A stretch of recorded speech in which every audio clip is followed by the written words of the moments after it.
risk we built for ourselves with the Littoral Combat Ship was 2 new types of ships we had not built before, systems that we did not currently have into the mission modules, and modularity in a way that we hadn't done before. And we took all of that newness, stacked it on top of itself, and it collapsed under its own weight. And so now we're going through a lot of work to add permanent systems to the littoral combat ships to ensure that our fleet commanders have the small surface combatants that they do need.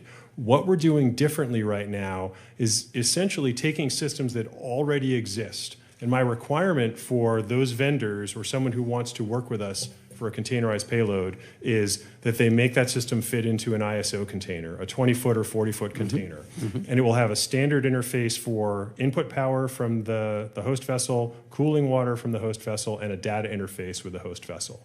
And if they can do that with a system that already exists, then we will have a containerized capability. And then, as more capability comes online as we move into the future, then we will continue with the ability to add more containerized capability to our MUSVs and other ships.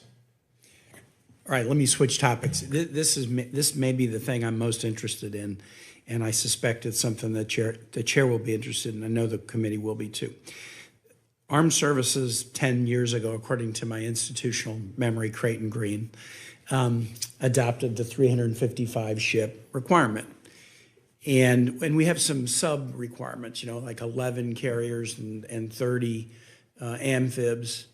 But I think most of us, and this came up in the hearing this morning, the 355, most of us are interested in the lethality and capacity more than just the number of ships. I mean, I think some are really interested in the number. We know we don't have enough now. We know we have to grow, but it's really a measure of your capacity and lethality that we're trying to get at. And I'm not an expert at this. You got a Navy officer here who knows more than me. But that criteria was developed before you were really seeing the acceleration of these uncrewed platforms. And so, 355 ships, we have carriers that have a 50-year center with a 25-year refueling. But you were talking about an uncrewed system with a 5-year center. We're going to have a metric for understanding as a nation and as a committee, okay, what is the array of vessels, surface and subsurface, that essentially gives us the capacity that we wanted when we said 355, or just gives us the right capacity?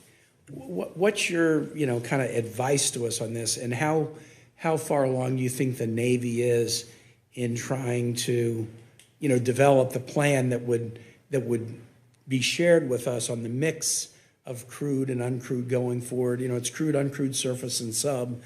And 10 years ago, we weren't so focused on the Indo-PACOM as the center of everything like the way we are now. So there's been a lot of change.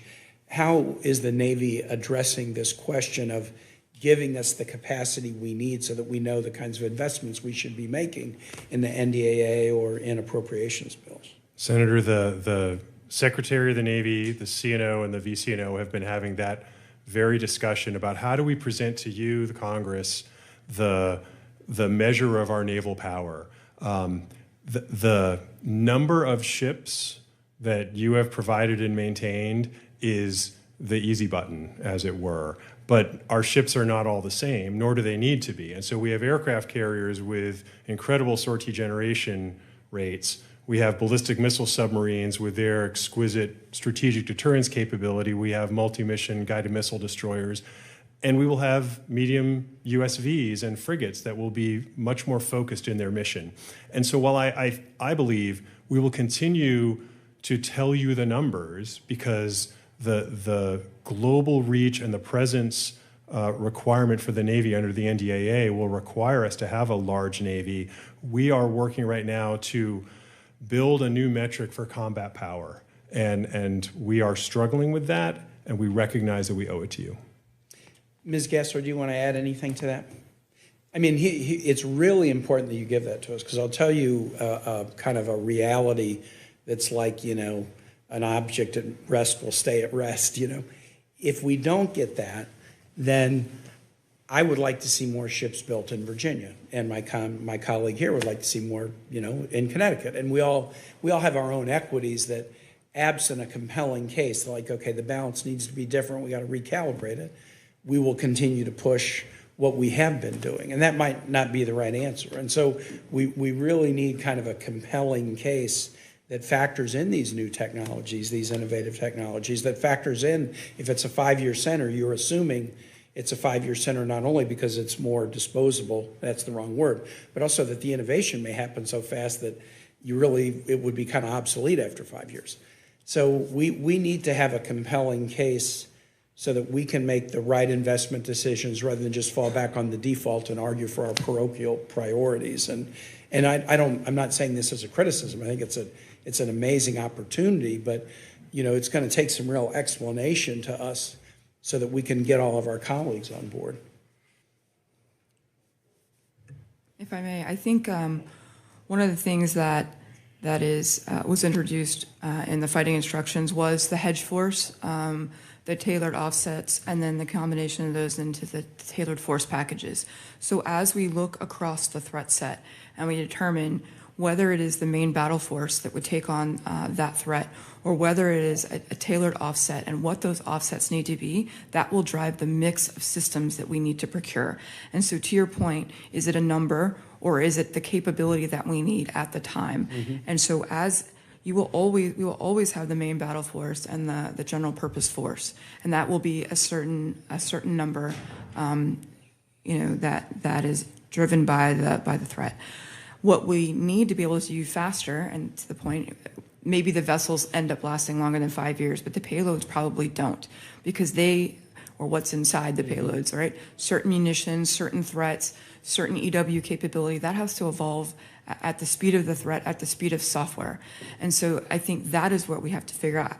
How do we measure the tailored offsets and the hedge forces that we need when we need them? If I could keep going just for a second. I will tell you that from a Navy perspective, there's no intention to stop shipbuilding of our large multi-mission or even focus mission like SSBN warships. We have an opportunity to involve more shipbuilders and to have more of the United States involved in the shipbuilding industrial base so that we can add MUSVs and frigates and other small vessels into our fleet without taking away from the attention that the large established shipbuilders, the focus that they're dedicating to building destroyers and submarines and aircraft carriers. Well, and let me just say one thing, if I could add one more. The chair will be surprised because he doesn't hear me do a lot of compliments to the administration. This is an area where I'm very complimentary